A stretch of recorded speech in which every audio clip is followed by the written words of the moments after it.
పెట్టాలి. అది మీకు ఎట్లా రాసి పెట్టాలని నేను చూపిస్తాను. ఎవరికైనా దొరికితే ఇంట్లో జాగ్రత్త దాపెట్టుకోండి ఫ్రెండ్స్. ఎందుకంటే ఇది నేను ఎప్పుడు ఉపయోగిస్తుంది ఏదో ఎన్నడో పాడేద్దాం అనుకున్నా, కానీ ఈరోజు నాకు నా కొడుకుకే ఉపయోగించింది. సరే చూద్దాం దీని ఎట్లా ఉంటుందని. సరేనా, చూడండి ఫ్రెండ్స్. ఇప్పుడు నేను రాస్తాను. లిలీ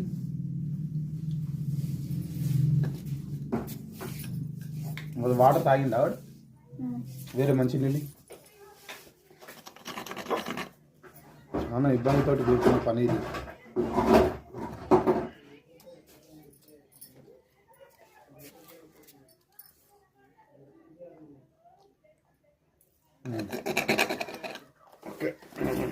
ఇట్లా నీళ్ళు వేయాలి.